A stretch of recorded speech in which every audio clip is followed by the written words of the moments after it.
Shalom, selamat pagi, selamat bertemu kembali dalam Renungan Pagi Gereja Toraja, Jemaat Gunung Putri, Selasa 17 Oktober 2023.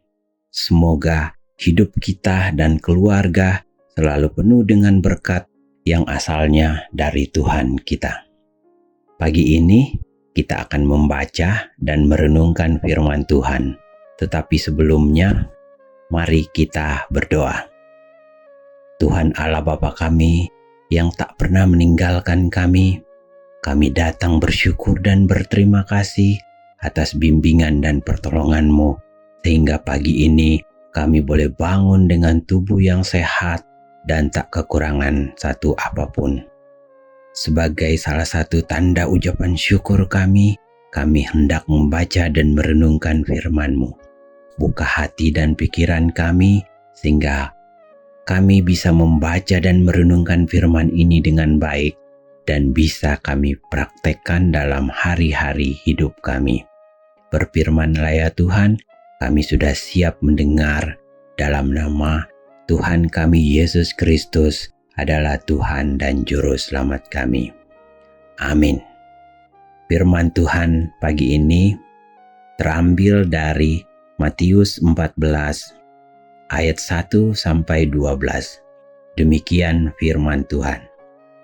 Yohanes Pembaptis dibunuh.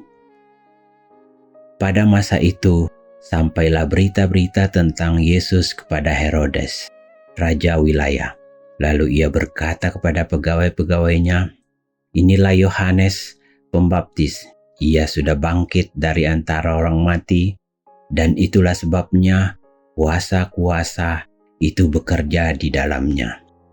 Sebab memang Herodes telah menyuruh menangkap Yohanes, membelenggunya dan memenjarakannya berhubung dengan peristiwa Herodias, istri Filipus saudaranya. Karena Yohanes pernah menegurnya, katanya, "Tidak halal engkau mengambil Herodias." Herodes ingin membunuhnya, tapi ia takut akan orang banyak yang memandang Yohanes sebagai nabi. Tetapi pada hari ulang tahun Herodes, menarilah anak perempuan Herodias di tengah-tengah mereka dan menyukakan hati Herodes, sehingga Herodes bersumpah akan memberikan kepadanya apa saja yang dimintanya. Maka setelah dihasut oleh ibunya, anak perempuan itu berkata, "Berikanlah aku di sini kepala Yohanes Pembaptis di sebuah talam." Lalu sedihlah hati raja, tetapi karena sumpahnya dan karena tamu-tamunya diperintahkannya juga untuk memberikannya, disuruhnya memenggal kepala Yohanes di penjara. Dan kepala Yohanes itu pun dibawa orang di sebuah talam, lalu diberikan kepada gadis itu, dan ia membawanya kepada ibunya. Kemudian datanglah murid-murid Yohanes Pembaptis, mengambil mayatnya dan menguburkannya. Lalu pergilah mereka memberitahukan pada Yesus. Renungan kita pagi ini diberi tema daya kejut apa mepatikakan.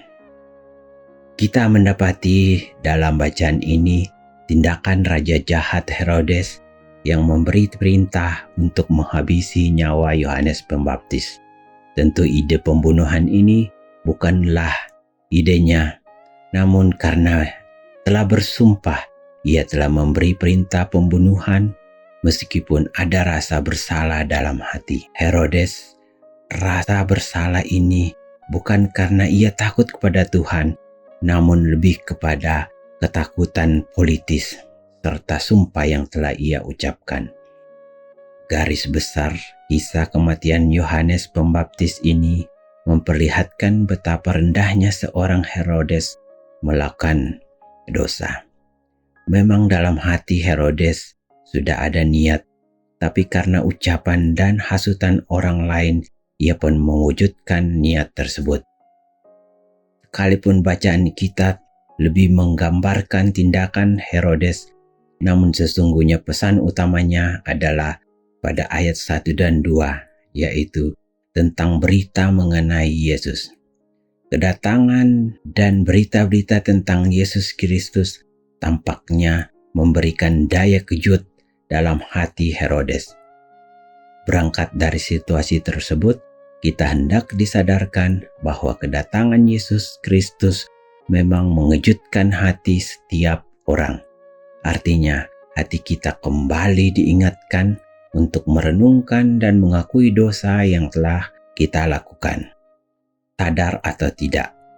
Sejatinya, kedatangan Yesus Kristus adalah mencari mereka yang terhilang karena berkanjang dalam dosa. Pun sama dalam kehidupan kita, selalu ada kecenderungan dalam diri untuk selalu jatuh ke dalam dosa. Dari kisah Herodes ini, kita melihat bahwa selalu banyak peluang kita jatuh dalam dosa, entah itu dari diri sendiri maupun dari orang lain. Namun, selalu ada suara-suara kebenaran dalam hati kita untuk mengingatkan kita bahwa pernah atau sedang dalam kuasa dosa. Hal tersebut selalu mungkin melalui kuasa Roh Kudus. Amin. Kita berdoa. Terima kasih Tuhan atas berkat dan penyertaan-Mu dalam waktu singkat ini, di mana kami sudah membaca dan merenungkan firman-Mu. Jadikanlah firman-Mu ini sebagai pelita dan pedoman dalam kehidupan kami hari lepas hari. Pagi ini kami datang membawa keberadaan anggota Jemaat Gunung Putri yang berulang tahun. Sempurnakan sukacita mereka. Yang bergumul karena sakit, Tuhan tolong sembuhkan sehingga mereka bisa pulih kembali dan dapat beraktivitas seperti biasa.